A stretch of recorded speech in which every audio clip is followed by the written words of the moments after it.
What's going on, everyone? It's your boy Smitty here, and this video I want to be brief with you guys. Just giving my thoughts though in regards of the whole response or basically the delay on Live 17. Just giving my perspective on it.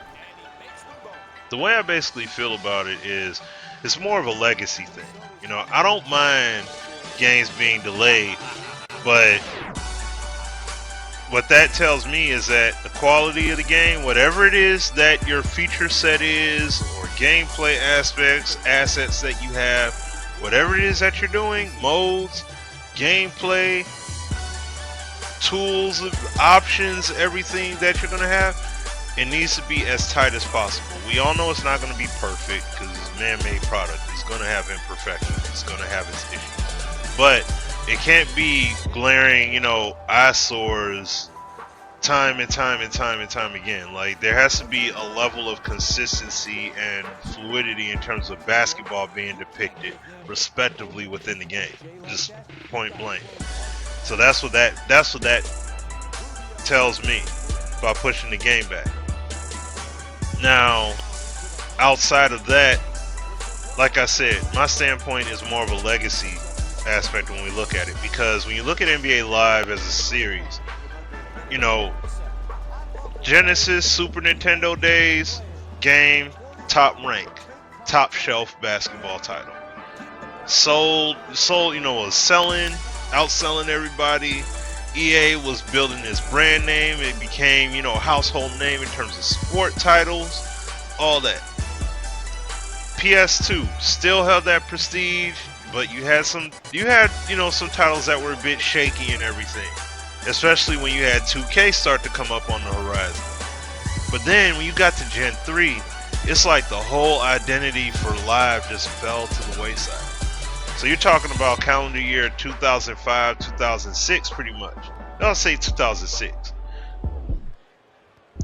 And your product has been very iffy, suspect, wishy-washy, mediocre, below average, stuff like that. Like, you don't have a title that has really struck like that has struck gold.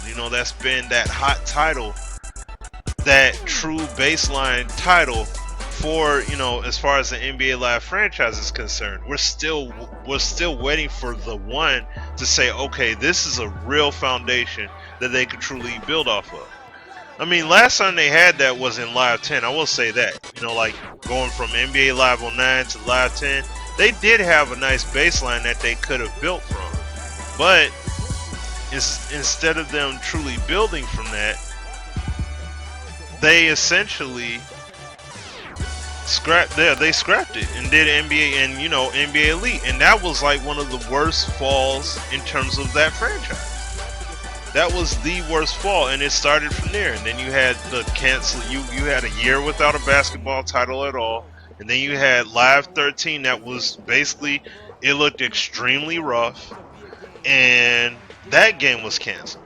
And then you had Live 14 come out, which is, despite its the basketball that's within the game that you definitely can respect in terms of some, like, the basketball fundamental aspect of it. There was a lot of fundamental basketball, like fundamentally sound basketball, and even with the court cue that they had, that system was a nice system in the game. But there's no way it wasn't going to overcome all the other issues. It lacked animations. It lacked in visual fidelity. Like, it lacked a ton of aspects. And then that's been the whole thing since then. Live 15 lacks. Live 16 lacks. You see what I'm saying? And despite whatever improvements were brought forth, it's been an identity crisis going from PS2 to Gen 3. And then when you started to hit a stride, you scrapped everything and the game, the game fell off. So I can definitely understand when people are frustrated with the delay, instead of saying, okay, you know what, they delayed the title, even though, yeah, I'm not a fan of it, but I'm okay with it because they're going to have even better title. Like, people don't truly have that faith, and EA needs to restore that faith. The main way you're going to restore that faith, you need to do like how you're seeing with Tom Clancy, Wildlands, and what you're seeing with For Honor. Like, they did a beta, You know, they've done beta tests before the game has came out. Now you have a nice amount of time to do that. Now people, I strongly encourage, give your feedback accordingly. Keep giving that progressive feedback to these guys. But at the same time though, they need to have some kind of beta. You need to do that. And the reason why I say you need to do that is because you need to start early with restoring that faith back to the consumer base, because you basically have went 10 years with an underwhelming product since from 2006 to pretty much now, like 2016. You know, well, not 2016, excuse me, through 2016, and you know, it's going into 2017 here. You've had a decade, literal decade of underperforming product. You can't come out, you can't just come out and say, hey guys, we're here, this is our title, and that's it. We can't go off of, we're like, people are not going to fully bank on the word of executive producers and CEOs in terms of, oh, we enjoyed the game, we played it, and it was great and everything, but we're going to push it back. You can't do that. And see, that's the unfortunate part when it comes to live, because live is stuck between a rock and a hard place with this kind of situation. Because if live falters in any kind of glitch, error, anything like that, people are gonna cast it off and act like, oh my gosh, I can't believe this is in here, I'm not playing it, I'm playing 2K. But then 2K, which we all know, will have bloopers and follies, all kinds of glitches and miscues will happen all in that game, and people will be lined up to buy it the very next, you know, they'll be lined up to buy the very next installment. I mean, they're going to sell at least 4 or 5 million million copies at least, and it's perfectly okay. You know what I'm saying? They'll have their flaws. People will get pissed off and angry, but then they're firing up another, you know, they're firing up another game in the park. Or they're playing more my team or playing more my league. You see what I mean? So 2K has that distinct advantage with that. Live doesn't have that. Live has to come out with something clean, and whatever it is they have, they need to promote the living daylights out of it on television, on YouTube, of course, you know, all the social media outlets as well. But it just can't be YouTube and that's it. YouTube and blog posts and having YouTube personalities and radio personas or whatever, like, you know, certain media outlets that don't they don't even care to play the game like that. You see what I'm saying?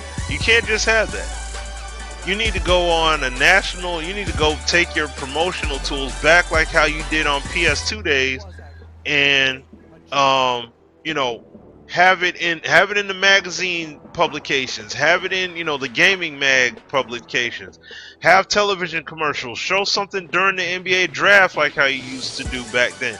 Like, those are the kind of things you need to do. But you need to establish that consumer faith base in your product again and build from that, not just dropping a product. Okay? So now I will say this and I'll end the video here. When you drop this game, if 2K comes out with their game in September like they did, you cannot drop this game until the absolutely latest point that you can put the game out prior to the NBA season starting, because that's essentially when they have to drop their game. It has to be before the start of the next season. So if you could wait until November 1st to drop the game, wait till then. If they don't allow you to do that and you gotta wait, and October 31st is the deadline, whatever is the last day of the deadline, doesn't matter what day of the week it is, you wait until that day to say, hey, it's officially out. If that's the case, hey, the game will be released digitally on this day. You know what I'm saying? It'll be in stores on Tuesday. But then, hey, get the game. You could download it now. That's fine. But that's what you have to do. That's what Live has to do in this meantime here. So, like I said, I understand people being angry and upset. That's why I gave my perspective as far as the legacy part, because you have a lot of people that have been burned and scarred by the legacy and still say, yo, I want to support. And they want to support. They want to have choices. People want options. It has nothing to do with being, fans or fanboys or whatever, fanatics. It has nothing to do with it. It's all about choice at the end of the day. But the thing is, you just don't want a choice. You want good quality sound choices. Even though we all know this game is not going to be NBA 2K18, it's not going to be that. But for whatever it is, start to establish that identity. A true identity, one that's going to be consistent with building the groundwork. You got your ground foundation, and just continuously build up more and more and more and more. And don't defer from that vision. Alright? So, I'm going to end the video here, y'all. Thanks for sticking it out here with me. Went a little bit lengthy, but, just had a lot to say and wanted to, speak on in regards to this. So, let me know what your guys' thoughts are. Get active in the comment section, of course, and I'll be back with more videos. Until the next time, y'all, take care. Peace. Thanks a lot for your support on today's video. And don't forget to like, comment, and if you definitely want more content like this, hit that subscribe button so you don't miss out on anything. Definitely follow me on social media as well, and tune in live right here on YouTube with myself, SimFBallCritic, and Azure Effect for the Sim Standard Google Hangout.